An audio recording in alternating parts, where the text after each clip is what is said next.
Wednesday baon serye at dahil shorten classes lang sila Ate Abby ngayon, ang papabaon ko sa kanya yung tinapay na chocolate. Yan din naman yung request niya.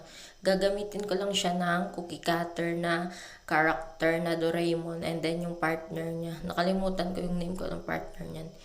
Yan, ibabakat lang natin siya ng paganyan. Pag nag-shape na siya ng Doraemon, ibabakat naman natin yung mukha niya. Ayan, pag okay na, ibabakat ko yung mukha niya. Ganyan siya. Ayan, ganyan. Para bumakat yung mukha ni Doraemon dyan. I-press lang. Ayan, o diba? Ang cute.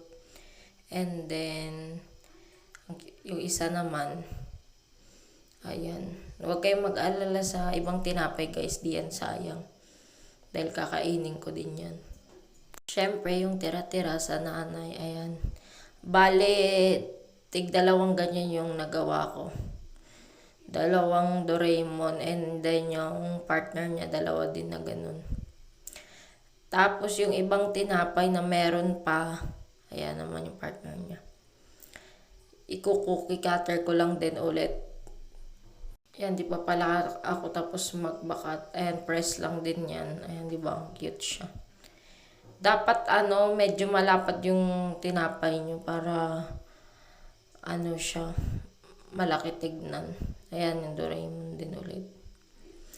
Para maganda siya tignan. Kasi pagka manipis na yung tinapay, na lang siya tignan.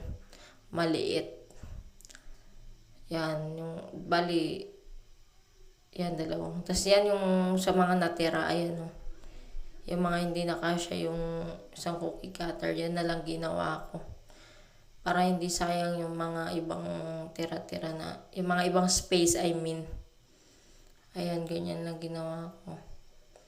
Yan, ibakat lang hanggang sa wala ng space yung mga tinapay. Ayan, pag naubos na yung space, syempre, mamaya kakainin ko din yung mga tira-tira na yan. Yeah, pasensya na at may buntot pa ng bangus dun, no? Nakita pa yung ulam. Ang tagal ko pala, hindi ko pala na-speed to. Yan. Inubos ko lang yung iba pang space niya. Yan din nakasya. Then assemble na sa baonan ni Ate Abby. Ayan na siya. O, diba? Ayan o. Manipis lang din yung tinapay dyan kasi ayan o. Dapat yung makapal. Ito pag makapal naman siya, ayan, maganda siya tignan pag makapal. 'Di ba? Tsaka para din kainin. Kasi pag manipis yung tinapay, parang saglit lang din kainin, no? Kaya dapat medyo makapal yung tinapay diyan. Ayan, ganyan lang.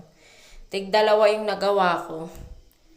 And then yung lalagay ko dun sa isa, yung ibang na cookie cutter nga. Yung ibang shape. Yung maliliit kanina. Tagal ko pa pala no? Ba yan? Ayan o. Pa isa-isa pa yun. Wala, hindi ko pa na-speed. Ang cute, diba? Ganyan lang. Simpleng baon na siya. Request din naman niya yung tinapay na yan. Gusto niya yung tinapay na yan. Nilagyan ko lang ng twist. Yan, pagdagdag lang din sa baon niya. Kaya nilagay ko na lahat. And then, pagka okay na, nalagay na lahat, naglagay lang din ako ng silicone molder. And then, lalagyan ko siya ng biscuit. Yan. Yung biscuit na hinati ko na para magkasya. 3 atang ganyan nilagay ko. O tama, 3 ganyan.